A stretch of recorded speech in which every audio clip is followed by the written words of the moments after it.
You know me, I love getting into the nitty-gritty details. I love looking at the tech behind games. And today, there is a video that was shared with me that was recommended by several of you, actually, from Jetro, who does a lot of like Rockstar videos and breakdowns. But what he did in this video, which seems very, very interesting, is he dug into patents and some of the technological papers and stuff that Rockstar has developed over the last decade or so that they intend to use with GTA 6. Because as of right now, we know, broad strokes, what the game looks like, what it's probably going to play like, we have some broad ideas.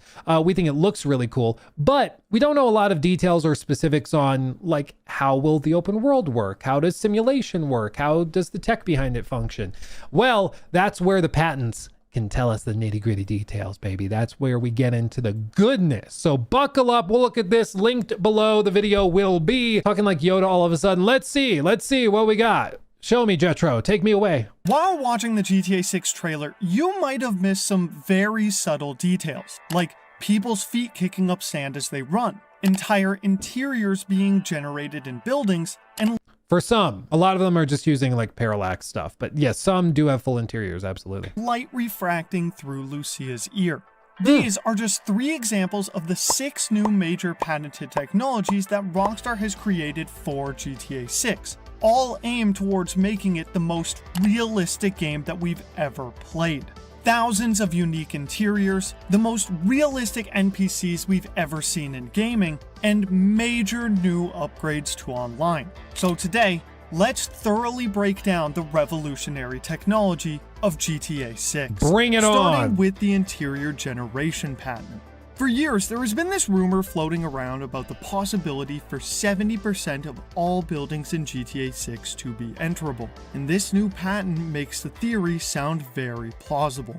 In 2017, Rockstar filed a patent for a new technology that allowed them to generate unique in-game interiors by simply typing keywords that fit the description of what they want it to look like. The parameters can range from being a simple on and off, so for example, to control an optional rug appearing or not, to any value, an example being the amount of books on a shelf or the degree of dirtiness on a door. By using various different keywords such as luxury, dirty, worn down, or modern, the developers can fit each interior to a certain aesthetic without having to manually create each one.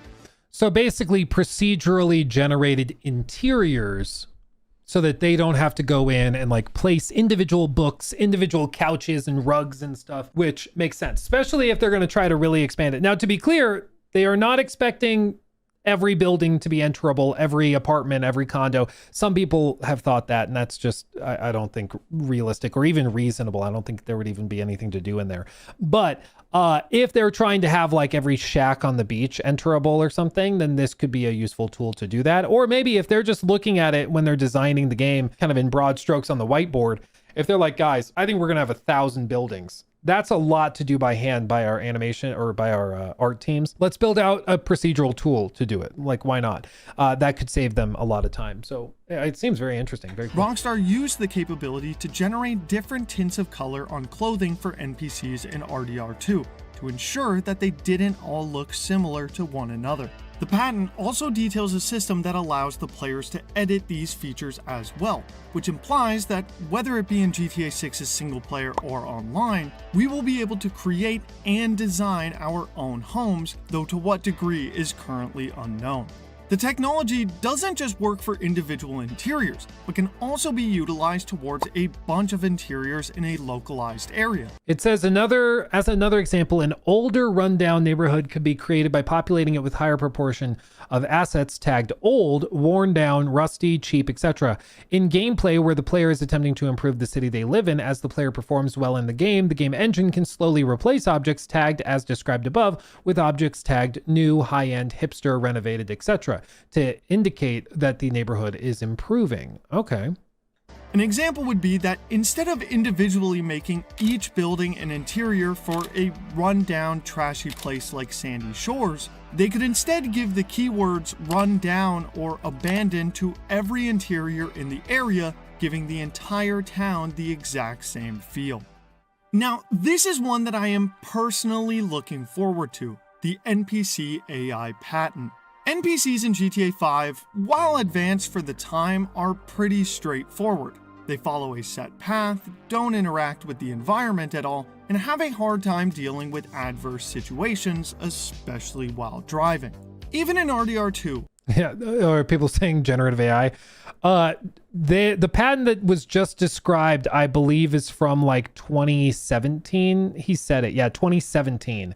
Well before the generative AI boom. So like what we're looking at is something that was patented 9 years ago, pre-launch Red Dead 2. Like that's what we're describing. So yeah, that's not a generative AI. It's a procedural system.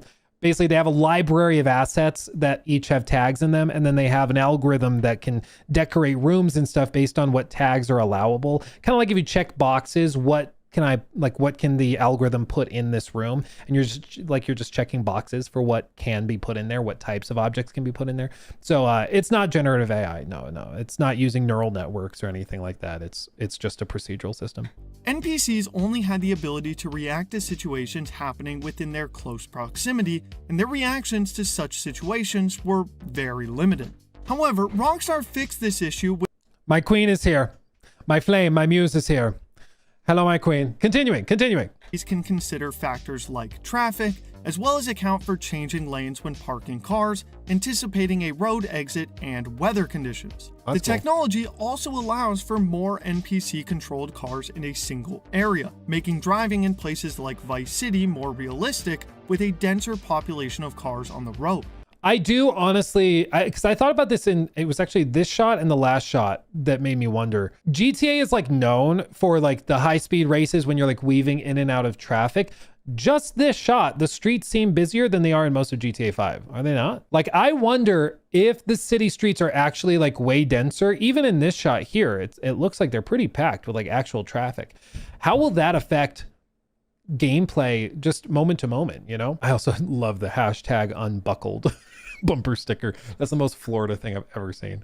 NPCs and vehicles can also plan accordingly in case there is any type of road blockage, and this also applies to cop cars as well, so gone are the days of swerving out of the way at the last minute in order to mess up the cops. But hey, if this better pathing gets NPCs to stop turning into me while I'm headed down the road at Mach 5, resulting in me deleting that NPC from existence, I'm all for it. Now I do think actually there's going to be a lot of people that are like weirdly pissed about the driving not being so arcadey. resulting in me Specifically like NPC AI. Look how empty these streets are. I don't think Vice City is going to be anywhere near this empty. Like GTA 5 was, again, this was one thing that blew my mind when I saw it. GTA 5. Like, it's such an old game. You can play it on a CRT TV. Like,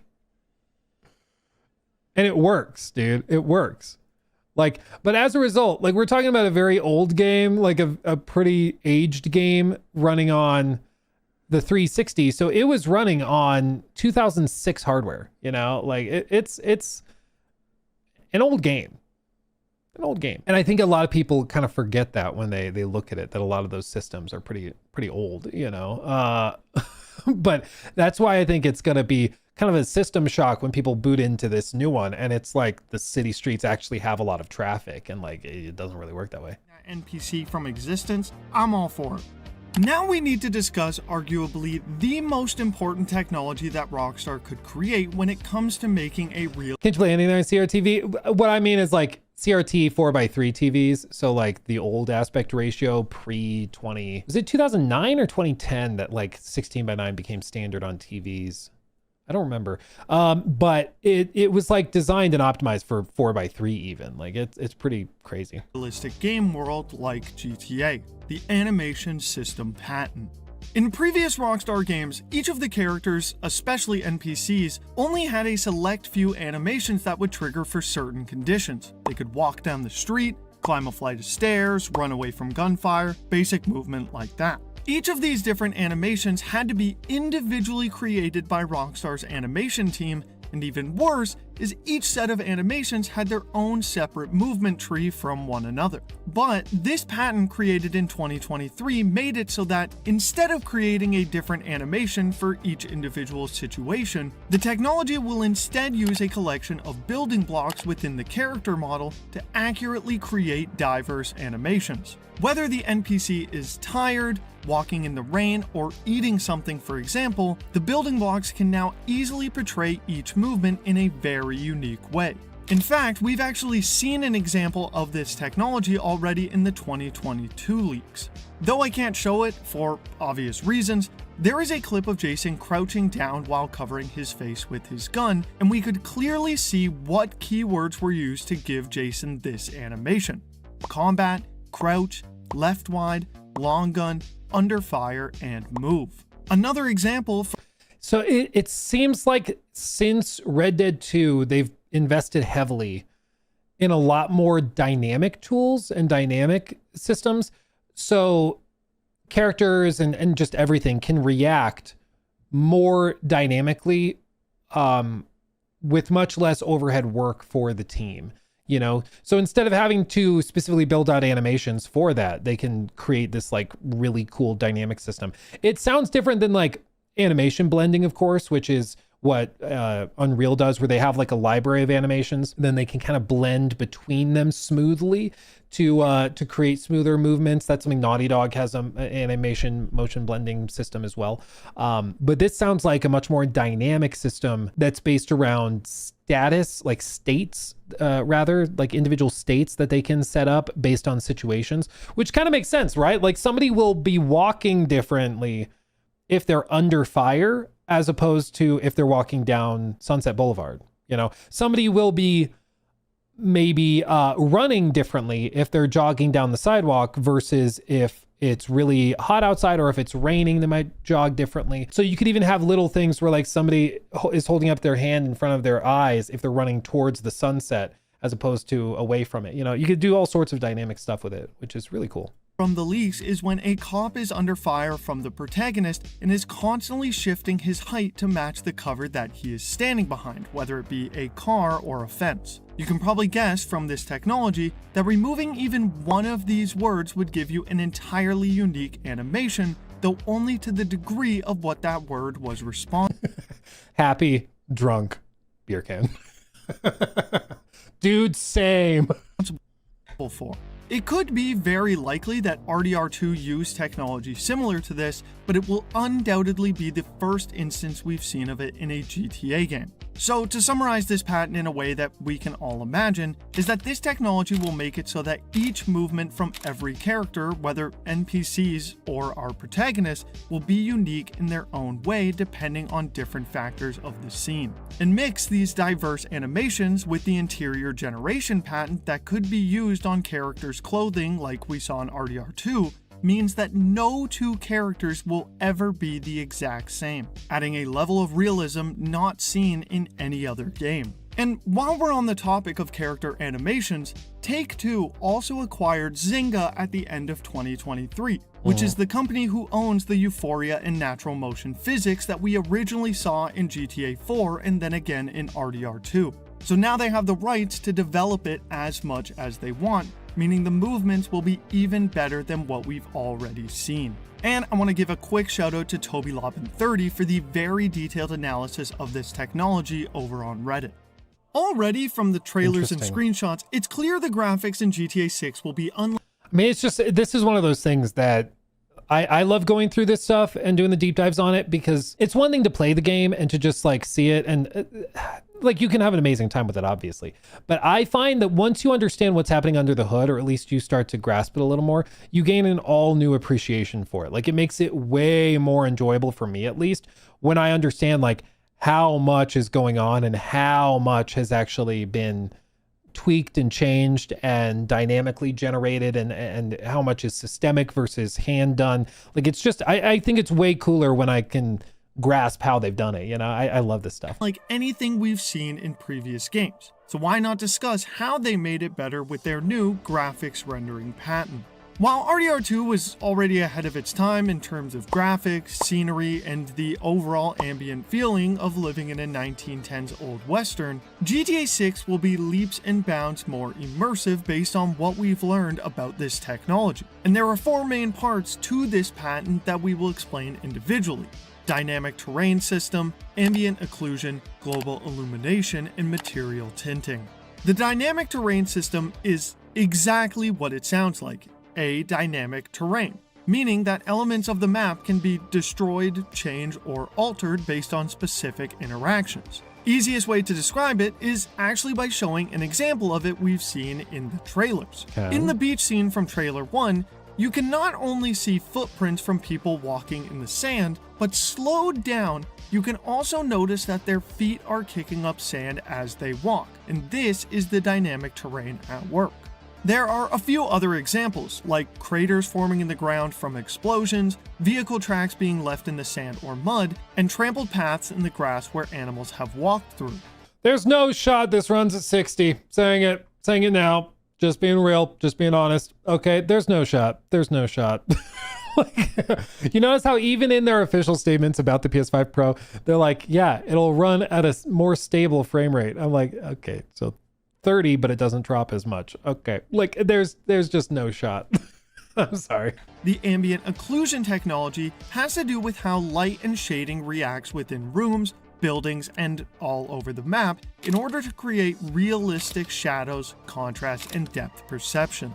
With darkened corners, natural light leaking from shadows, and objects casting soft, realistic shadows, rooms in GTA 6 will feel way more atmospheric.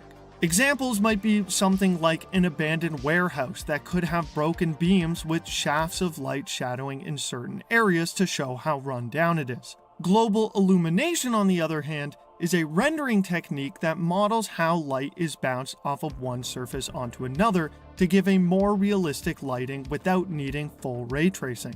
It sounds confusing, but the TLDR is that using what's known as a bounce map, it can create more accurate lighting by simulating realistic light reflection off of surfaces. Now, this isn't to say that ray tracing won't be in the game, since people would be up in arms if I said that, not to mention that we've already seen it in the Lucia prison clip, but this technology can be used over a wide area like a forest, while also saving on processing power.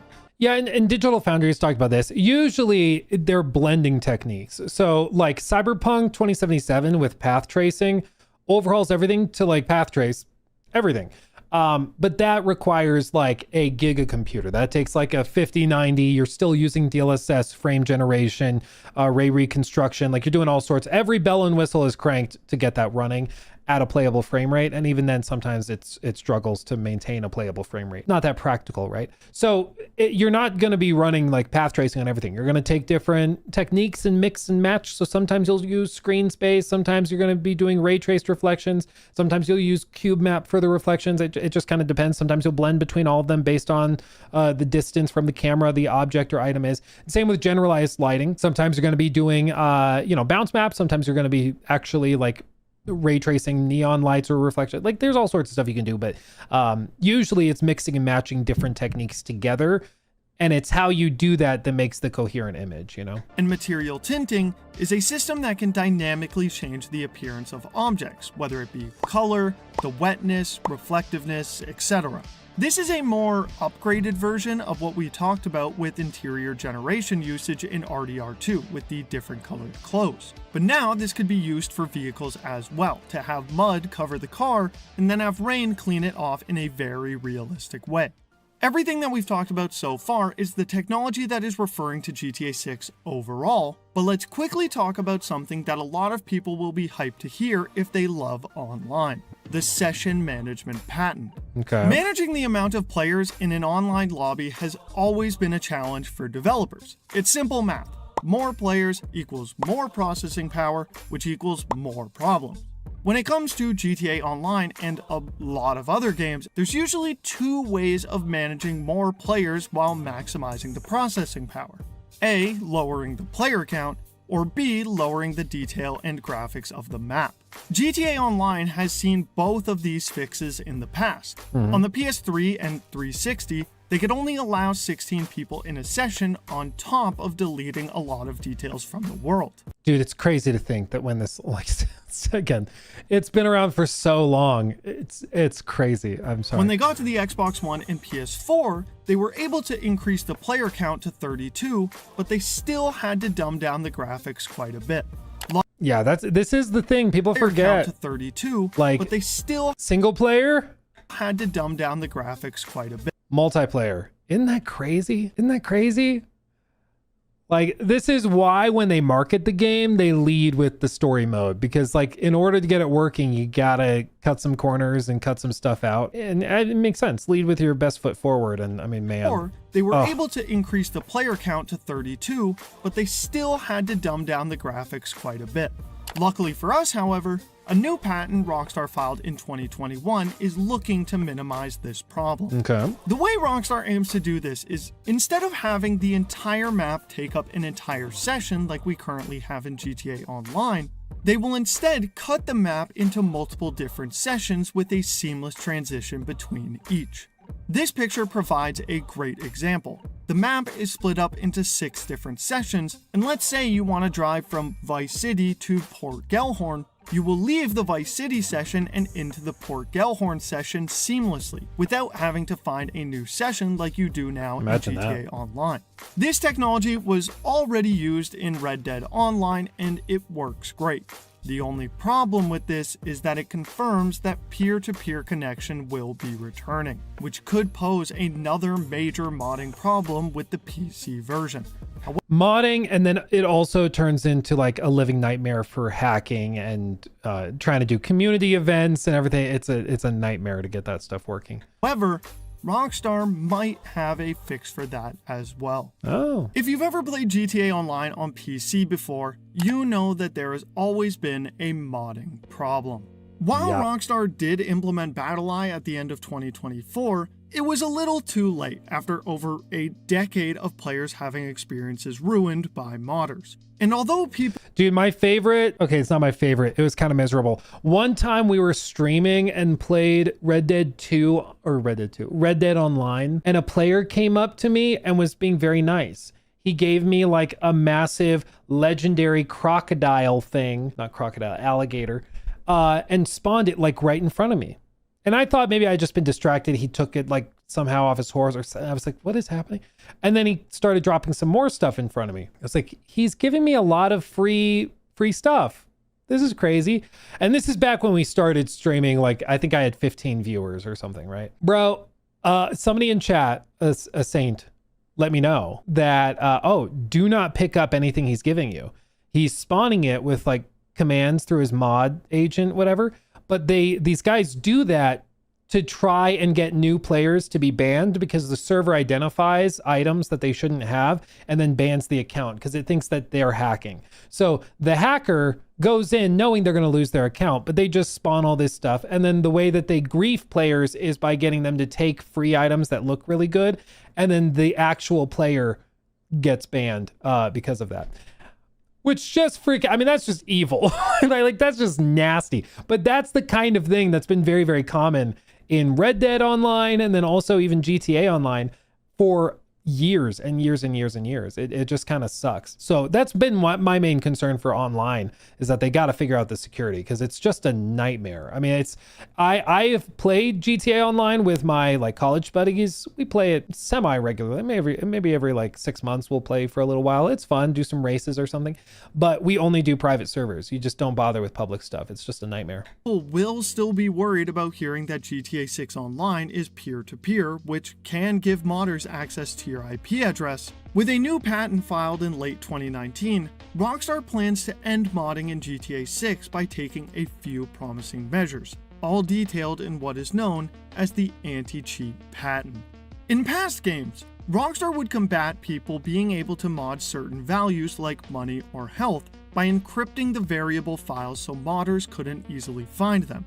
But this was a tricky system for Rockstar, since they needed to encrypt every single file so the files wouldn't be highlighted for modders. However, once modders did eventually find the file, they would decrypt it and add it to their mod menus, forcing Rockstar into having to go in and re-encrypt it and change its location manually. But Rockstar's new I mean, yeah, that was an exact example. Never let modders drop money on you.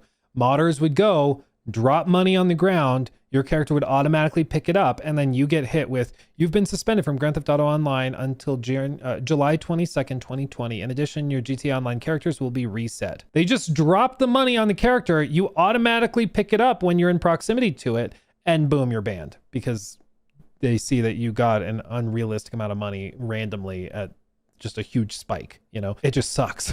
It just sucks. in and re-encrypt it and change its location manually. But Rockstar's new system aims to fix this by randomly moving these variable files to a different location at random intervals, making it a lot harder for mod menus to function when the internal code is constantly changing. Not only that, but they also encrypt these files in a special way. Whenever the variable file needs to be changed, like you earning money from a mission for example, the money file would be decrypted, the variable changed to however much you earned, and then encrypted again right after, which all happens automatically. The only problem with this system currently is that the added workload of constantly decrypting, encrypting, and then relocating the file will definitely increase the workload on your system since it's peer-to-peer. Meaning they need to find a way to only add this to very important files as to not overload your system.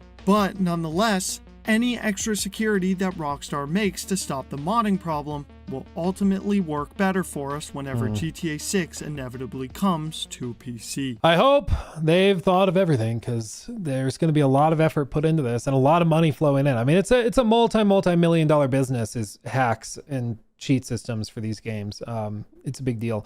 So yeah, but I do think one of my predictions for GTA Online is that it is going to be far less moddable and customizable than I think people are expecting.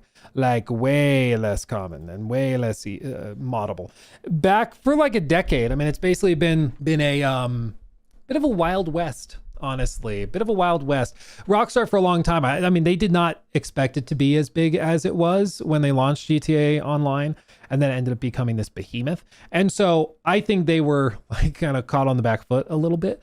But this time around, they're going to be prepared. And I think one of the ways they're going to be prepared is by not allowing people to mess with it like at all. Like, I do not think so. Yeah, they bought 5M. Well, what I mean is the mod, quote unquote modding that's going to happen in GTA Online is going to be theirs. They're going to be the ones that are doing it. They're going to be the ones with the RP servers. I highly doubt they're going to let people just casually mod their own RP servers and do stuff like that. Like, I don't think they're doing that. I think if you want to play that type of game, you got to play it by their rules on their servers. It's all first party, and they're going to lock it down. Which I think is probably, I mean, honestly, it's going to frustrate a lot of people, but I think that's the way to do it. That's why, like, we looked at it the other day, but like, it's why, like, we saw this clip, where is it? Is this it? Yeah, like Aiden Ross has been talking about this a lot. Aiden Ross speaks on rappers performing at an in-game Rolling Loud on his GTA 6 server. Let's put Rolling Loud on my server. I don't know who or what Rolling Loud is. I feel old. Pay all these rappers appearance fees. So like he's describing creating a GTA Online server where he wants people to be able to attend concerts that they like pay to get into, and the rappers get paid appearance fees. And then he also wants to he described how he wants people to be able to like work as janitors within GTA. He wants people to be able to like quit their day jobs and work in GTA 6. Yeah, here. Yes, guys, listen. My GTA server, you guys can quit your jobs in real life and work in my server. You could be a janitor, you could be a babysitter, you could be a Bitcoin, you guys are gonna really make money in my world. Yeah. If you're 12 years old, I bet you believe that, but there are people that actually believe that, like that actually think that that's gonna happen. But I don't think so. I don't think so. I think Rockstar is going to have it locked down. Rockstar is going to have their rules for how this works, and that's it. Like, there's no screwing around. There's no building in crypto, because some of these guys are still talking about how they want to build in crypto trading and gambling and stuff in the servers, and Rockstar is not going to put up with that. Like, they're not messing with that, like, at all. They've already had to step in and basically ban crypto stuff like that once before. And so I don't think they're going to mess with that. I don't think they're screwing around with that at all. But we'll see. Yeah, that's what I want to be, a janitor, delusional. Well, and it's with all this stuff, you just have to ask one question, which is, where does the money come from? So he's like, yeah, you'll be able to quit your day job and work as a janitor in my GTA 6 server. Okay, where's the money coming from? Who's paying? Well, we'll make money on the server by doing stuff. Okay, well, where does the money come from? Into the server to pay that out. Advertisers, maybe. Okay, maybe. And like that could work if you have just, you know, stake.com is just pouring millions into the server to fund it. Like, yeah, then it's just a giveaway, basically. It's not impossible, but that could work. But the money's got to come from somewhere. Like people who are just saying, yeah, so you'll be able to buy an apartment in my GTA 6 server and then sell it to someone else for more, and then you'll take that money and you can like reinvest it in the world. And so it's just like somebody has to be the first dumbass to pay $5 million for a penthouse in the game, you know.